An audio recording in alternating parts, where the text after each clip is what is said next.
This is the In Focus podcast from The Hindu.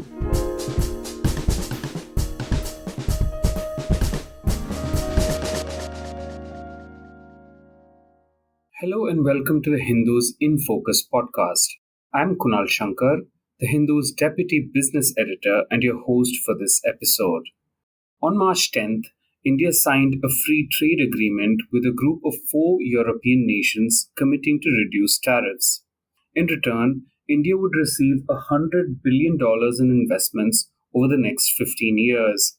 The non-EU bloc, known as the European Free Trade Association, consists of Switzerland, Norway, Iceland, and Liechtenstein. This agreement has come on the back of protracted negotiations of 21 rounds spread over 16 years. While the balance of trade heavily favors the EFTA, with India importing about $22 billion in 2023 from the bloc, India exported only about $3 billion to the bloc. While India hopes to attract investments in railways, the financial sector, and automobiles, it is expecting a growth in exports of pharma products, garments, chemicals, and machinery to the EFTA. This pact comes just 2 years after India signed similar agreements with the United Arab Emirates and Australia. But such free trade deals have not largely helped India's export growth.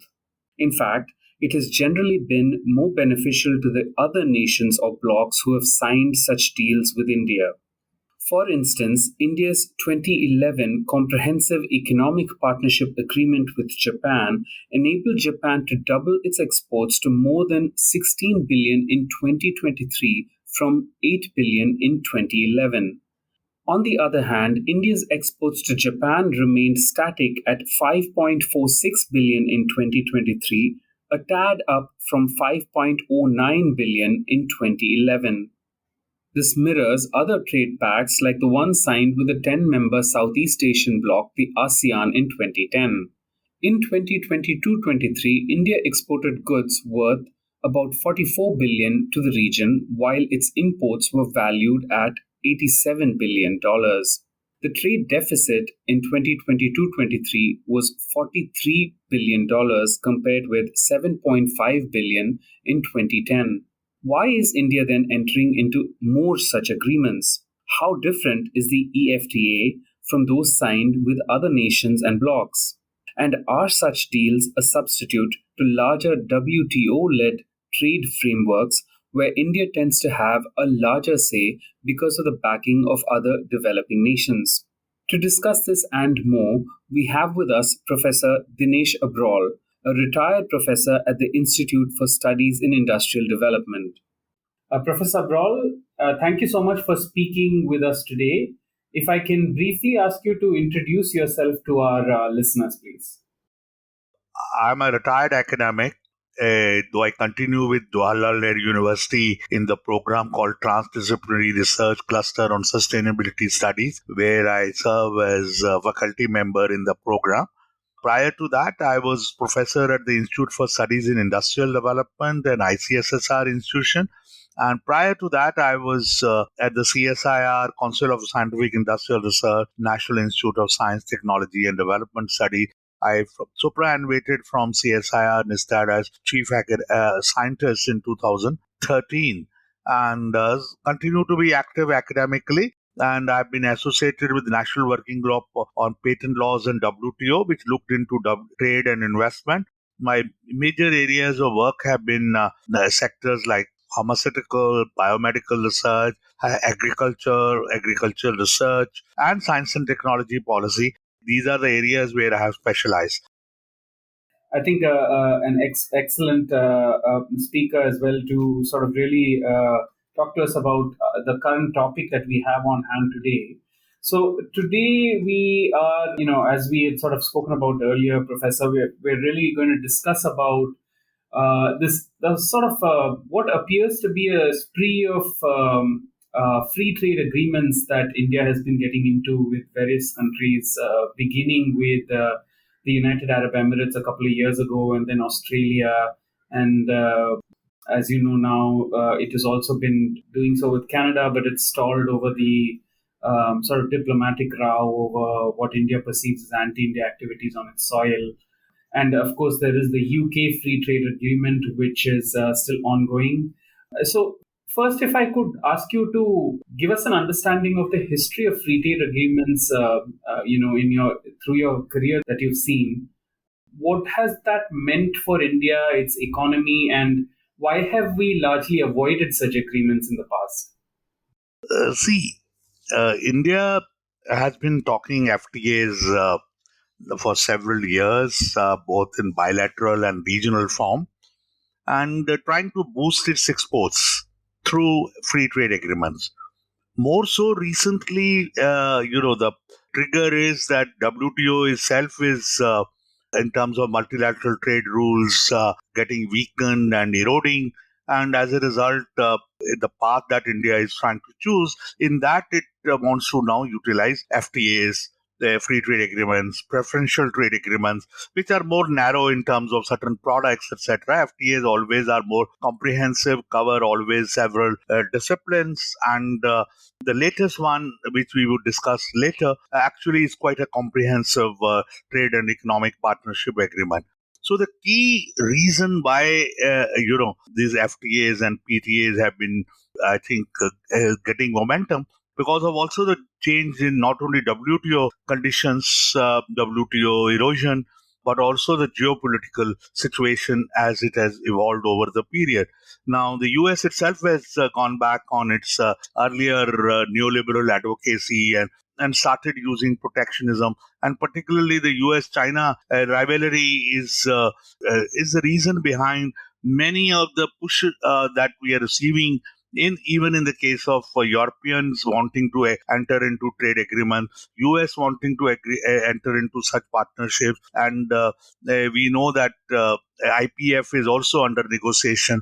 So, on the whole, though WTO and FTAs and PTAs are not substitutes, they have always coexisted, regional along with the. But these agreements mean much more than what the WTO meant. Not that the WTO was not a neo-mercantilist regime, that was also a neo-mercantilist regime. It actually interfered with our domestic policy space far more. But FTAs even do more than that. And we can bring it out how we, in the area of non-tariff barriers, investment, and government procurement, how they are encroaching our domestic policy space and so on, etc.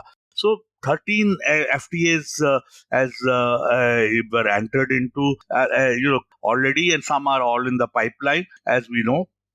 And we have the previous experience of signing ASEAN also, which has impacted on commodities and and particularly Kerala economy has been adversely impacted. We know that. And see, rather than exports growing in a big way or value-added exports building up, we have seen imports growing over the period.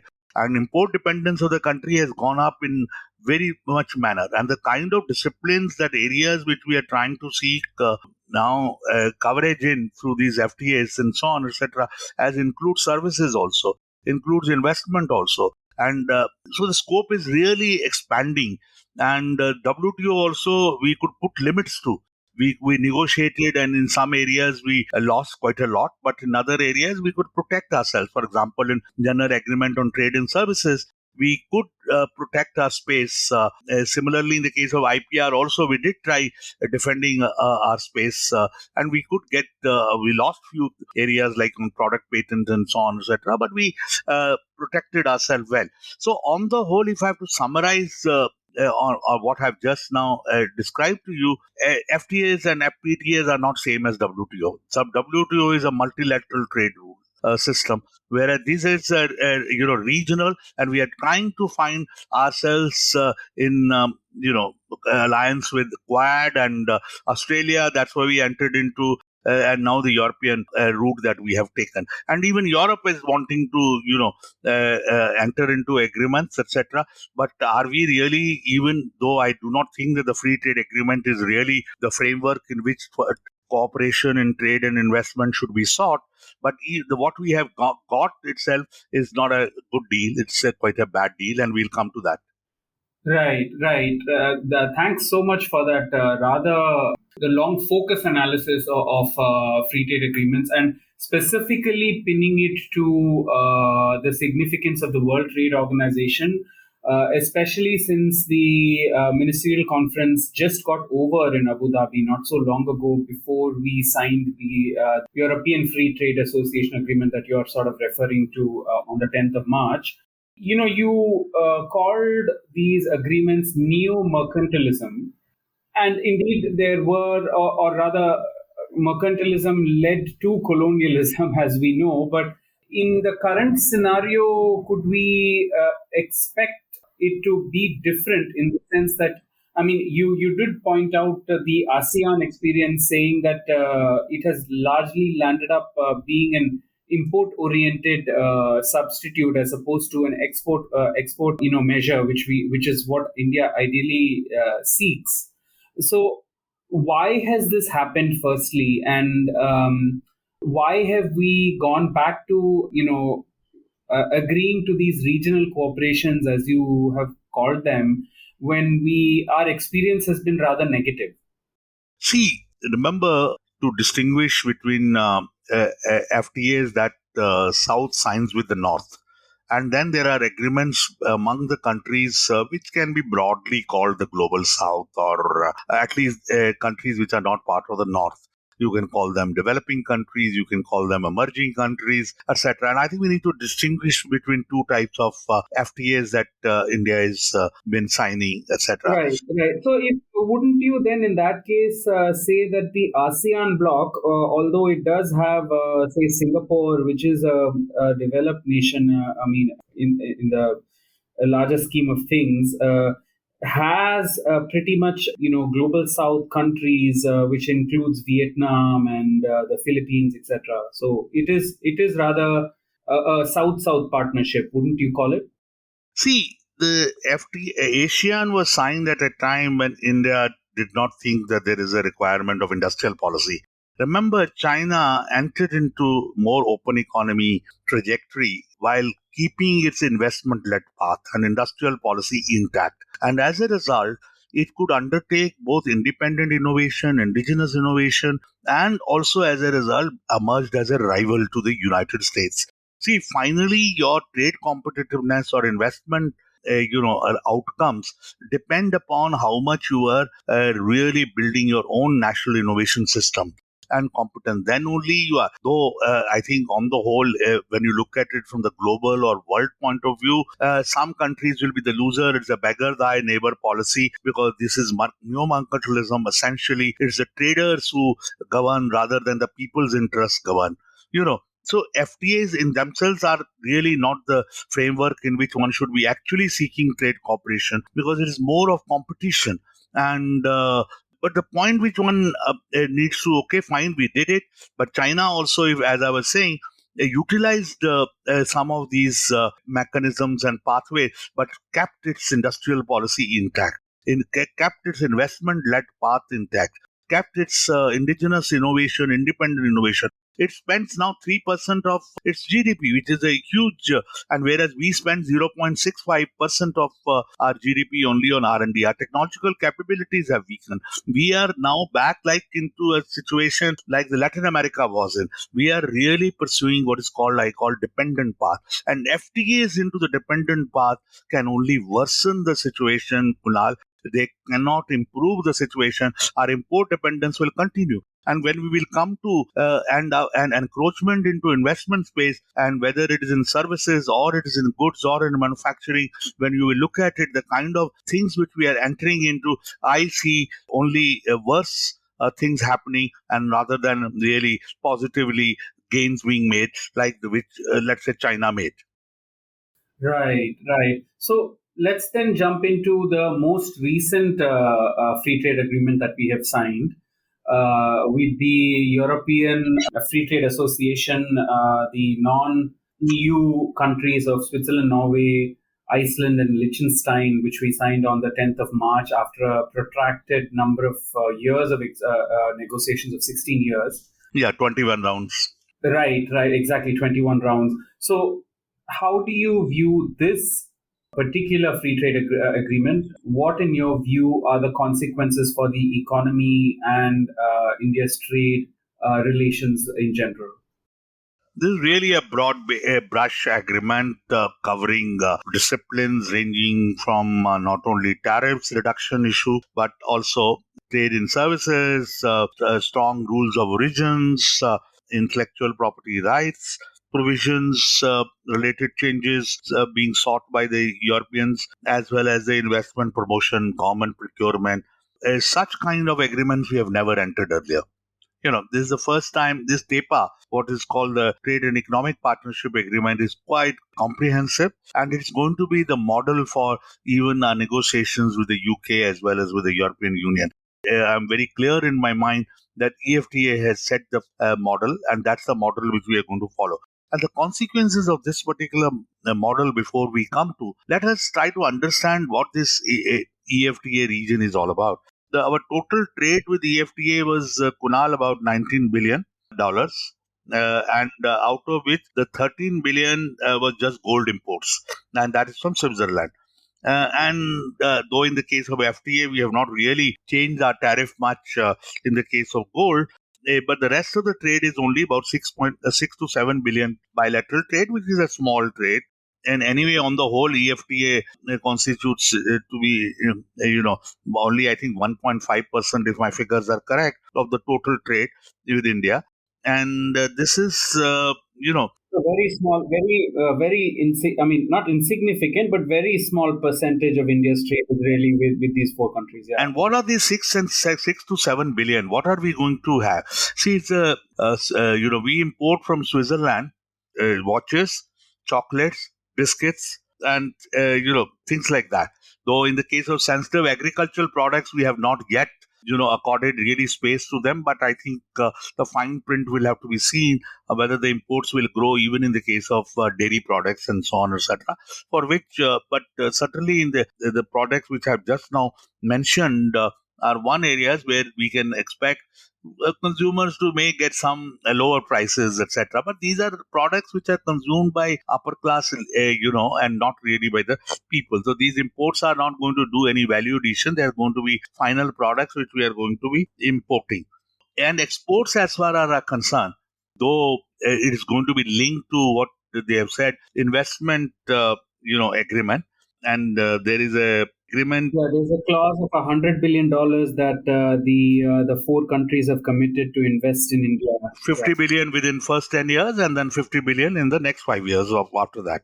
15 years there, and if it does not materialize, the provision is that there will be a consultation is hardly a mechanism by which you are going to be able to ensure that investment takes place in the manner it takes place. But interesting part is the way investment takes place.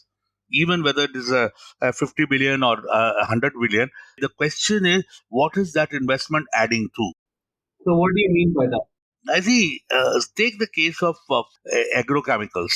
Take the pharmaceutical. These companies, after we liberalized, who are based in Switzerland, outside, even Danish companies, or even they all started, going back to their own headquarters where they had located their production and started utilizing those capacities. And they didn't want to actually increase the local content here. They, in fact, stopped whatever production was going on. In the case of agrochemicals, they stopped production even in the case of pharmaceutical, and they started importing. So see, this investment does not add value, does not add jobs, though there is a claim that 1 million jobs. It doesn't add to manufacturing capacity, though the aim of the FTA is stated aim. And the minister said it, so it's going to boost manufacturing. But there is no evidence of that. If there is any evidence that the free trade agreement and that the neo-mercantilist regime have only prevented us from actually compelling them to invest in local production here. So, in fact, we are paying royalties, we are paying fees, and we are paying huge foreign exchange drain is huge. I estimated in the case of Syngenta, the drain. I estimated, though Bayer is a German company, the other one I estimated, but we are talking specifically because Europe is going to come, and in all these companies, the drain is huge. It's more than even what the colonial drain used to be.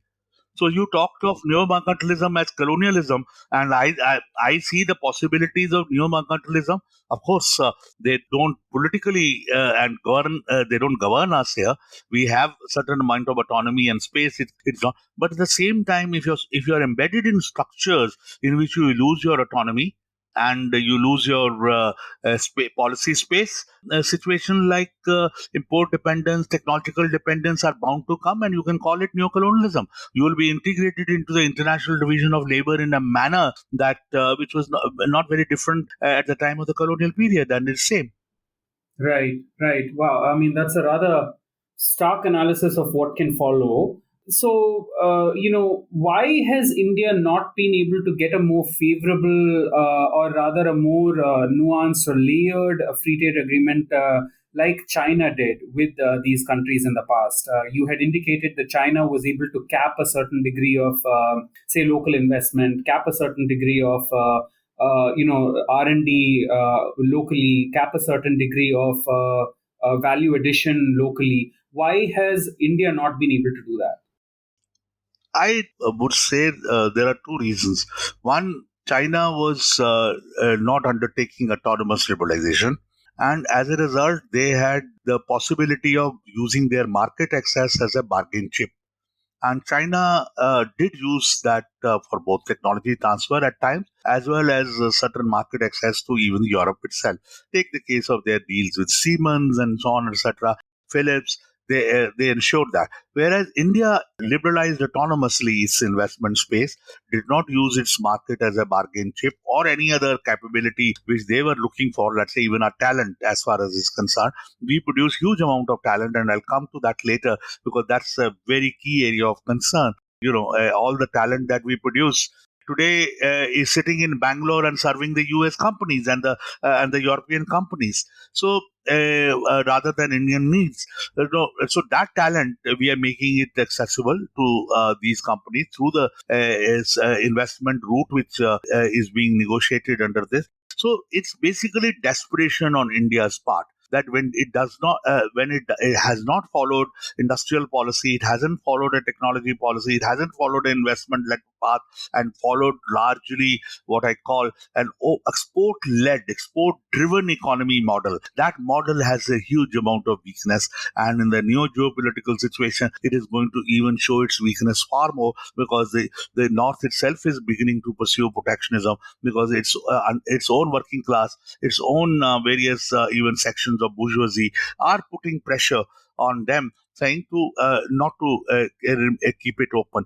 And you are going to see in the new situation desperation from India even more unless we change our path itself. Our path itself is responsible for the way that we sit on the feet of North and with folded hands and saying you give us some access, and in the end we find that the FTAs did not lead to export, it lead to only import dependence or technological dependence. And finally, the drain. And finally, the misdirection, misalignment of the talent utilization itself, which is going to happen in the case of investment and more so in services. And we'll come to it little later when but the on to sum up, to round up the point as far as is concerned, it is India's path itself is responsible for the fact that we are not able to get good deals and good negotiation instrument because our people, our bureaucrats, they're saying there is no alternative. The Tina syndrome, but to enter into FTAs, that's the way to go about it.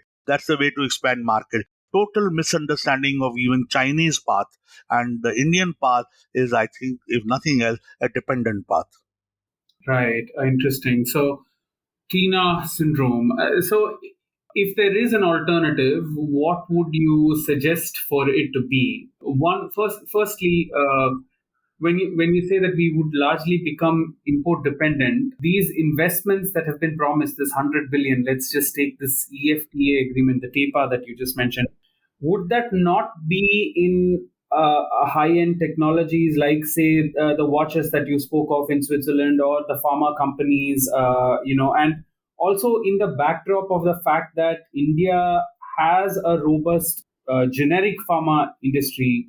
How do you see the consequences of this? And I know that as I understand, Pharma is an important component in the TEPA agreement that was just signed. So how do you see what would be the consequence on the largely generic pharma industry, which lately post COVID has also been investing considerably on its own R&D? Kunal, let me begin with the understanding that yes, pharma is a jewel in the Indian context, which we have nurtured over the period from 70s onwards, and it is an outcome of industrial policy, which was a register regime where strictly the aim was a to serve our own essential needs. Essential medicines needs, for example, because we were totally import dependent at a particular point of time, and we could develop the industrial capacity by changing the Indian Patent Act as well as by bringing in an industrial policy and made investment. And the public investment played a huge role. IDPL, HAL, etc. Very many other, all the vaccine companies, have dependent on Hafkeen and others, Pasteur Institute and King Institute of Preventive Medicine capabilities, and our Kasoli capabilities, and so on, etc. And huge and capabilities are 100 years old. So is the case of medicinal chemistry. So the point which one trying to make, the jewel was created out of all that particular effort. But during the liberalization period, we actually have suffered because we have become dependent on China for AI imports, that is, active ingredients, the APIs, the active pharmaceutical ingredients imports. And today we are near in many areas, though 50% of the APIs we still manufacture in the country, but the bulk APIs, etc., we are importing. The ones which are knowledge intensive and also impact manufacturing scale intensive, they all we have ceded space to China, which should not have done, because our industrial policy of 1978 built actually the whole value chain, right from the key starting material to the intermediates to the final formulations and so on, etc. And that's how we became a generic giant, or what we call the pharmacy of the third world, or the world as a whole, as far as is concerned, in the generic area. But R&D for product development has not been there, Kunal. I have analyzed my EPW paper of 2019. If you look it up, it very clearly shows whatever effort from 2000 onwards on drug discovery made, we tried making. It was suggested that we will put out in 2010 onwards, every year a new molecule, and we haven't been able to do it because our strategy was wrong. We tried depending not on public sector and state-owned enterprises, which China did in the case of, let's say, electronics, semiconductor, and even in the case of pharmaceutical APIs and so on, etc. We didn't do it. So we actually weakened our public sector. To cut the story short, the point which I think simply one is making is the story of the pharmaceutical should be understood now in a more nuanced manner than we really know of. Because a lot of water has flown in the last 1 decade, and we have become a dependent thing, and we've not been able to actually do product innovation. The next point which I want to make with regard to pharmaceutical, see, you have certain strength. You can continue to use that particular strength only if you retain your policy space. In the case of EFTA, what we have agreed for the first time, this is TRIPS Plus. What are the changes that they sought from us? When you say TRIPS, for our listeners, trade related intellectual property rights plus. Yeah. Very much. And it's in 95 that we changed our Indian Patent Act, and 2005 we changed with regard to the product patents as far as our act is concerned.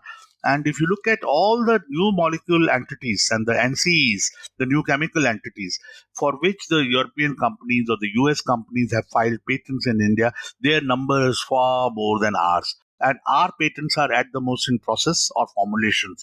Our patents are not of significance in terms of quality. Our Indian industry is largely doing patenting or R&D for what is called the abbreviated new drug application in order to export. So the simple point is to keep, there are so many details which one can mention about it, but the point which one needs to take note of is the Indian pharmaceutical industry is not in good health.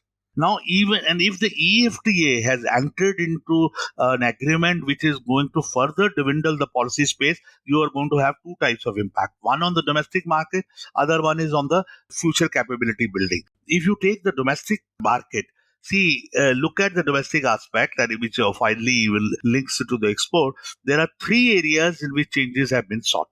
First one is the patent controller has been burdened. Earlier, the foreign companies had the obligation to mention all their foreign patent applications filed, and if there were objections being raised in the other jurisdictions, those were to be shared.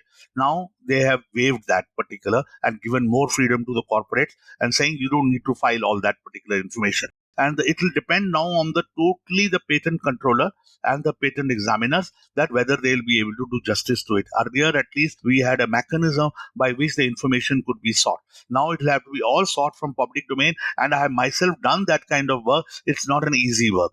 We patent examiners, however trained they are, they cannot do this job. And this particular information waiver which we have done is going to be harmful, and we are going to allow patents to be approved left and right. In last 1 year, how many patents we have allowed to be approved? 1 lakh patents. And last in just one day we approved 1,536 orders we gave. How many patent examiners are there? See, that's the kind of speed. It means there is no scrutiny. And we are accepting patents like as if they are certificates for innovation or they are incentive for innovation. So and this further dilution that their companies don't need to submit all that particular information is a step backward as far as it's concerned, and very problematic and is dangerous. The second one is the pre-grant opposition. See, the other one is you have the patent examiner sitting in the patent office who provides some safeguard. The other safeguard is the pre-grant opposition. It means like any individual or any entity can go and say this particular patent does not meet the criteria of patentability, which is either non-obviousness or a utility or novelty. These are the three, and the fourth is disclosure. That whether the claims are really too broad and are disclosing everything or not. So these four criteria of patentability now on which the individuals or other enterprises could question now their the pre-grant mechanism. Now we have further weakened as far as is concerned. We have made the life difficult for even the public interest groups, the civil society groups. Now they'll have to pay fees, and there is a provision which we have committed to, saying in the TEPA, the Article 17.7 of the IP Annex of the TEPA, where the parties are mandated to strictly reject prima facie unfounded pre-grant opposition as determined by the competent authority. And we have shown it in the that we have already implemented in the amendments that we have made only 5 days ago. And we have already said now, you reject on patentability grounds a pre-grant opposition that patent examiners are satisfied is one thing. But what is this prima facie that you don't have a locus standing? We have heard you have no interest in it. Patent law is not a bargain between, a patentee and the state. It is also the public. There's a public interest involved in it. And civil society opposition plays a very important role. And the last point with regard to, the policy space which we have seeded, which I can mention to you is on the forms of, that is working of the patent. Indian Patent Act 1970 ensured that the patent should be worked. Just merely you are importing the product is not working of the patent. You are voluntary licensing it. If the prices are high, then it is not working of the patent. Working of the patent means that it should be fullest utilization in public interest in your market as far as is concerned. And the Form 27, now they have diluted it. It will be submitted only once in 3 years. And there also they said commercial value information will not be required now. Commercial value information is important. Prices are important. Volumes are important. And then only you can determine whether you are working a patent to the fullest extent or not. So dilutions of this kind means more and more monopolies, more and more space ceding to the foreign companies. And Indian generic companies will suffer and certainly suffer. And already over the period, my article which I published in EPW, that covers also. And there is a whole working paper from ISID, which you can see how much space we have lost, how much import dependence has that grown. Right. So this particular TEPA agreement with these four nations is going to very adversely impact in India's generic drug pharma industry. You're saying because of the ceding of policy space, and in particular not having that sort of a backstop where we had the information of patent approval in the foreign country where these companies are based, as opposed to now them directly coming to Indian patenting bureaucrats whom they can approach, and in the veneer or interest of appearing to be allowing for manufacturing of drugs to take place here, the quality control that is absolutely necessary for drugs may entirely be diluted. That's the sort of point that you're trying to make. Kunal, I'll add to a pharma story, a story which is unfolding now before our eyes. India is interested in IT manufacturing, interested in semiconductor, and 80% of apart from pharma patents, the major area is IT applications, software patents, electrical engineering, electronic, semiconductor related patents in India being filed. And if you look at the composition of all those particular patents, 80% are being filed with using Indian inventors who are sitting in Bangalore, Hyderabad, and so on, etc., and Gurgaon, and so on, and working for the US companies, whether Cisco, Accenture, Bosch, you name the companies, Microsoft, Google, all the companies which are here in India, Amazon, they are all using Indian talent as far as it's concerned, and patents are being filed by them. 80% of the patents filed in these areas, pharma I'm leaving out, in these areas are owned by the headquarters of these companies, not even Indian inventors. We are wanting to enter into manufacturing in these areas. IT applications have to be the basis for which by which even a domestic demand can be created. That's how the Chinese emerged as a rival in the case of semiconductor and IT sector. They protected against Google and Amazon and what is called, and they built Baidu and Tencent and Didi and others, and they protected their IT space. Whereas today we are ceding policy IT space. Earlier we allowed the ITES enabled services area to grow by just giving tax exemptions. Infosys and all these companies came up like that as far as it's concerned. Today, when you are trying to enter into manufacturing and you want to build your own domestic manufacturing and you think there is a chance you can bargain with even US and others as far as it's concerned, or Israel and so on, etc. I cannot get into this separate area itself, which we can deal with in detail as far as it's concerned. In that area, weakening of the Form 27, weakening of the burden which we should have put on the foreign patentees to actually give us information, or on the pre-grant opposition, is quite dangerous, is alarming. In fact, I would put it this way. I am saying is, in area where you are wanting to grow, pharma is your old success, old story. But the new story that you want to build, you are endangering it. Right. So you're endangering what we consider to be a sunrise industry today by ceding the policy space. That's what you're saying through these trade agreements. And you're saying, ironically, the WTO might have been a better space than these regional free trade agreements. Is that what I understand? Certainly, because there's a multilateral agreement, and we could push at that time with the help of the rest of the world, including China. In fact, entered into WTO with more difficult conditions. Whereas India at time was able to create a coalition, and particularly in the area of IPR, General Agreement on Trade and Services. Though I think our deal on agriculture was quite bad, and as a result, we have been demanding agriculture out of WTO.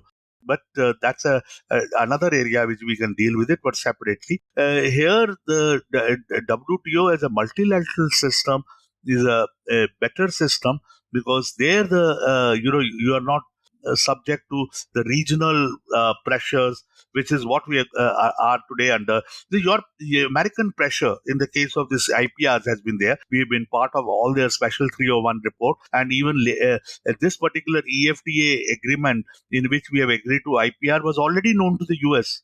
And the US, messaging is been found on the LinkedIn sharing, which the US administration was doing, saying India has agreed to this and that. You're losing your policy sovereignty. You're losing your technological sovereignty through these particular agreements, and these agreements are, not going to happen without all these understanding that whose camp we should be.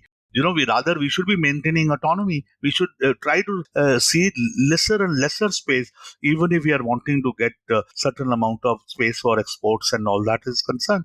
But we should not concede. Till now, we did not concede. This is the first time we have entered into what I call the TRIPS Plus and the stronger intellectual property rule. We have even given in on common procurement. transparency. It means we will have to allow entry of the foreign companies into so many our common tenders itself. Though we're doing it autonomously in the case of agriculture and various other areas, 16 companies, the kind of agreement that we've entered into, quite problematic, but that's a different area altogether in the agri-digitalization area. So on the whole, what we are seeing is, in this particular case, the EFT, the TEPA. TEPA has actually ceded space in areas where we till now resisted. In WTO, we resisted common procurement agreement. We resisted investment agreement. We did not enter into any of those agreements as far as it's concerned. Whereas through the FTAs, we have given in. We have given in. See, the difference between autonomous liberalization and the liberalization through FTAs is you can't go back easily. If you have already bound yourself on those particular disciplines, then the rest of the world also you have to, through the MFN principle and others, you have to cede that space. So India is going to cede to UK, Europe, and United States, and into to other countries the space which we were able to protect even after signing WTO agreement. Not a great agreement, but still all said and done, we could protect ourselves. Yeah. Right.